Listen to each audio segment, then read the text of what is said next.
What's up again, everybody? If you don't know by now, I am absolutely just enamored with the Blitz format of Flesh and Blood. I love it. I love the fast-paced nature.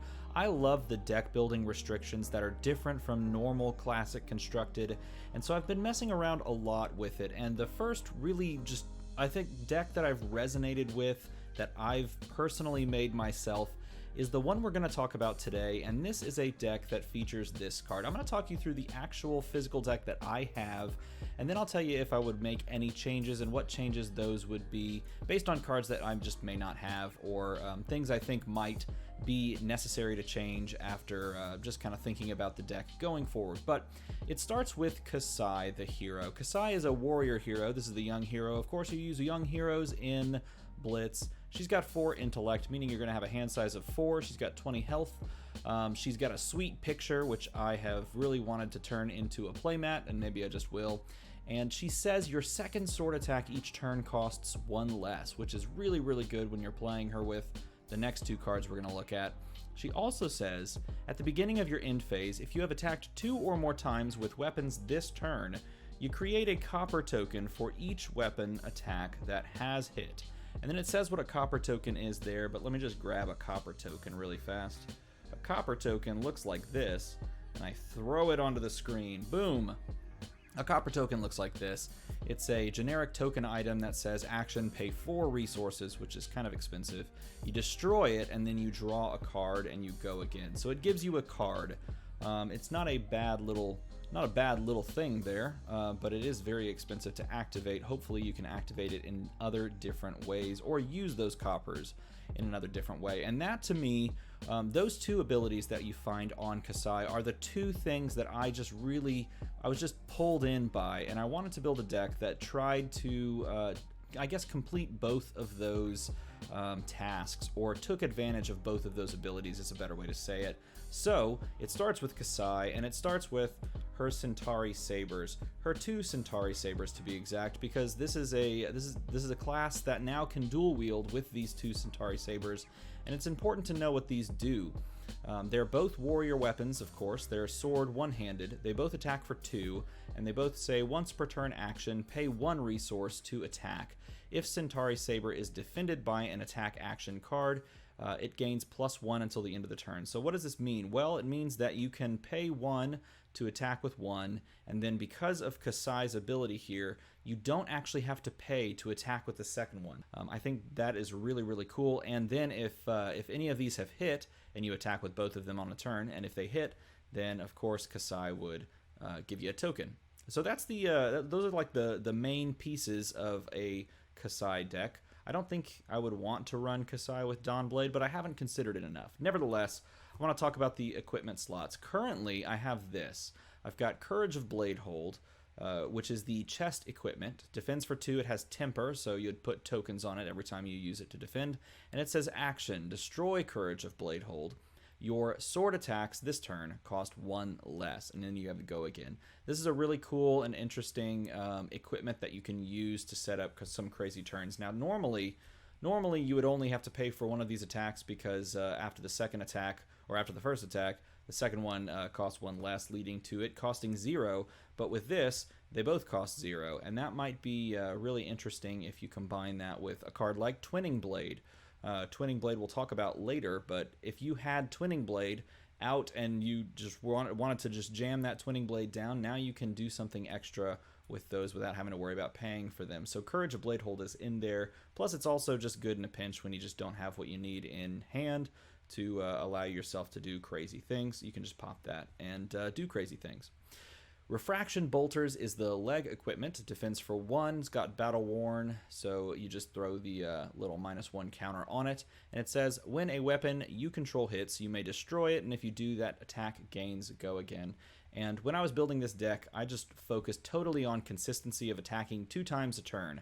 That was the #1 goal of the deck that I've built, and I definitely describe this as a deck in construction and a first pass deck, but this allows you that consistency of being able to attack twice a turn, which might trigger the abilities. Now, the other 2 slots, the head I put on the Iron Rot helm in here. I've put on the Iron Rot gauntlets. Yes, I got my subtle flex of the 2 cold foil Iron Rots in here. You can't really tell in the sleeve though, but mainly they're going to be pivoted out for all of the Null Rune effects. I didn't get all of them out just because I have this and I wanted to kind of just show this very quickly, but as far as equipment slots go, I'm going to also throw in a bunch of Null Rune stuff because that's my main way of dealing with arcane damage. And that's kind of a thing in Blitz. I don't know if you've heard of Kano, but he's kind of a big deal.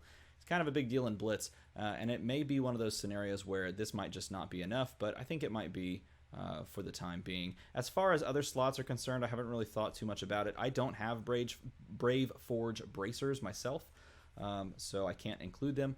But give me some suggestions as far as equipment, and I will take your suggestions. Now, as far as the deck is concerned, the deck itself, let's talk through what the deck is doing. I built this deck, like I said, to really just every single turn be able to attack twice. That was my goal, at least 2 times to attack. That is the #1 goal, and I just wanted to see what would happen, right, if I played this where my goal is to just attack twice with the weapons and make both attacks really strong. So I have a ton of warrior actions that allow you to do that. So I've got 2 copies of the red hit and run that gives your next weapon attack go again.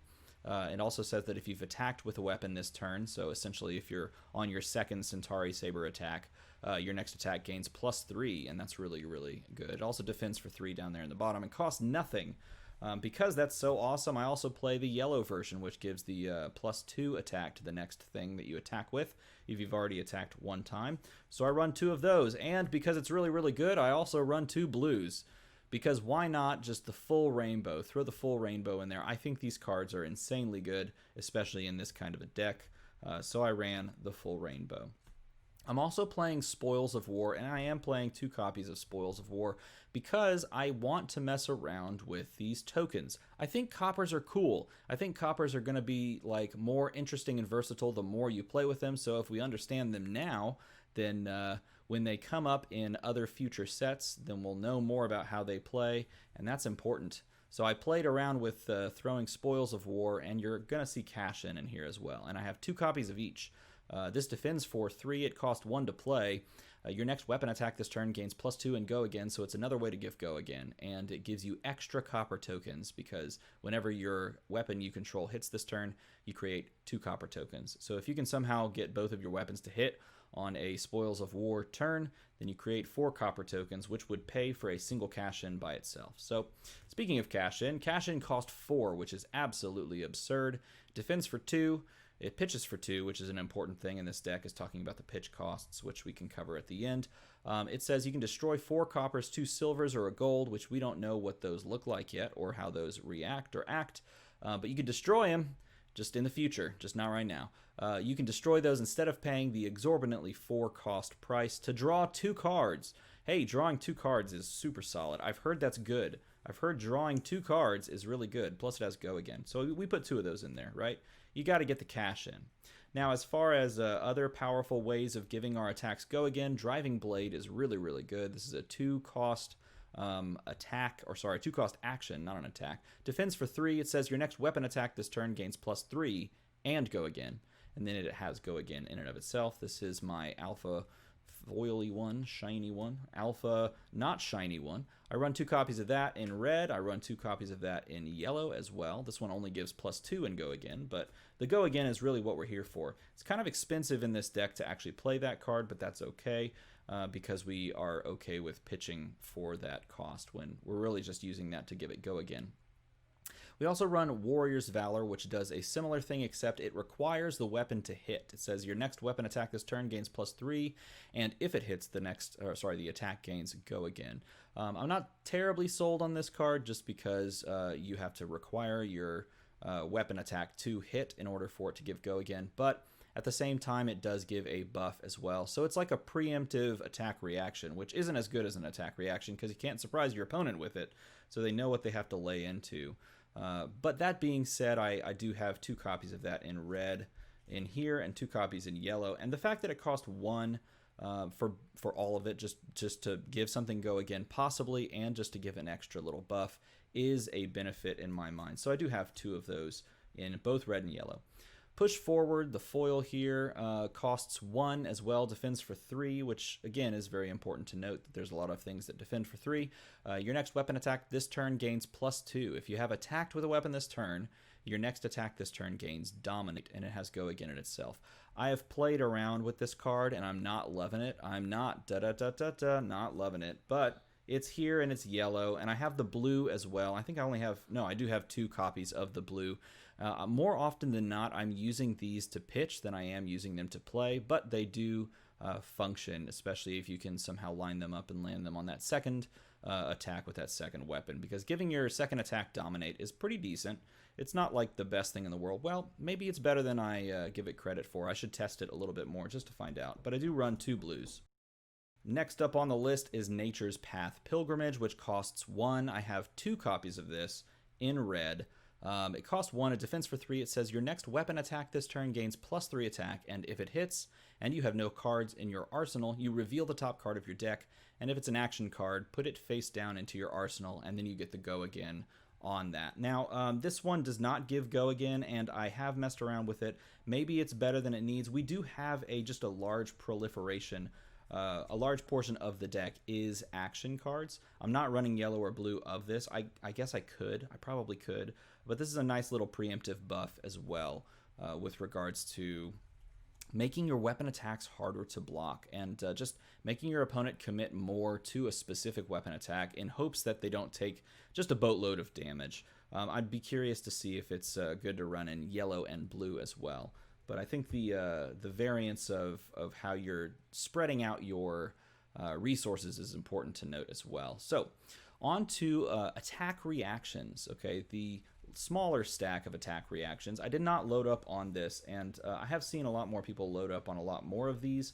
I included these ones, so let's take a look. Iron Song Response costs 0, defends for 3, has Reprise. If the defending hero has defended with a card from their hand this chain link, target weapon attack gains +3 attack.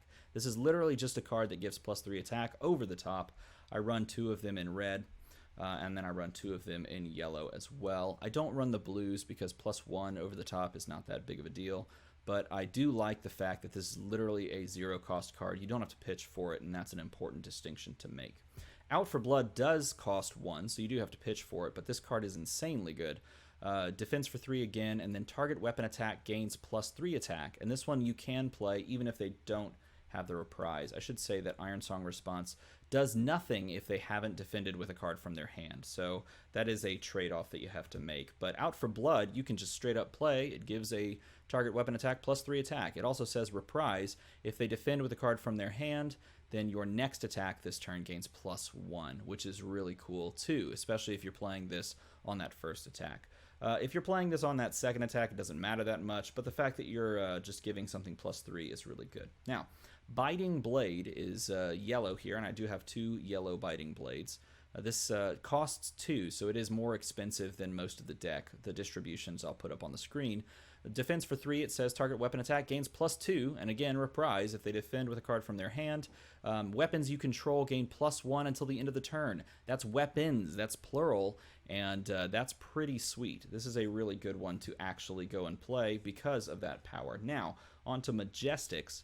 Glint the Quicksilver, I do have 2 copies of Glint the Quicksilver, costs 0, and it just gives a target weapon attack Go Again. So, if you have a turn where things just don't quite line up very well, you can just play this as an attack reaction and give that Go Again. Like, let's say you're playing a card from hand just to pitch, and then you're attacking with your first weapon because you don't necessarily have a card that gives Go Again as an action. Your opponent has to still respect that there's possibility of Glint the Quicksilver, and you will follow it up with a second attack. So this is a really cool one. The fact that it also gives you a Reprise draw card is nice. That's pretty interesting, but if you're not threatening a second attack, they may not block it. It just depends on how the gameplay goes, but that's just added benefit. I really run this mainly because of the target weapon attack Go Again effect is just really, really good. And finally, we have defense reactions. I have a good number of defense reactions. I'm not sure if this is right or not. I think it just needs to be played. I have Steelblade Shunt Red, which cost 1, defends for 6, which is really good. And then if it defends a weapon attack, deal 1 damage to the attacking hero. I like that it just punches a little bit at the end. I have 1 copy of that in red. I have a yellow copy, and I have a blue copy as well. This one defends for 5 and does the same effect. It's shiny as well, and that's an important thing to talk about. And then we have the blue version, like I said. This one only defends for 4. I have a shiny Sink Below in here, red, which is solid, and then it has the cycle, of course. I've got another red Sink Below, which is not shiny. I wish it were. That would be nice. And then I have a blue Energy Potion. This is a single copy of Energy Potion. I have this in here 100% because it's blue, because I can pitch it for 3. And honestly, I've messed around with this deck enough to where when I draw Energy Potion, I'm like, sweet, I can pitch this for 3. I almost never think, oh, sweet, I can play it and gain 2 down the road, because the distribution of this deck is so low when it comes to purchase cost, or I should say playing cost of cards. Like, cost to play all the cards in this deck is just relatively low, and it's pretty easy to just run out this deck hand by hand, turn by turn, just the way that your hand is constructed.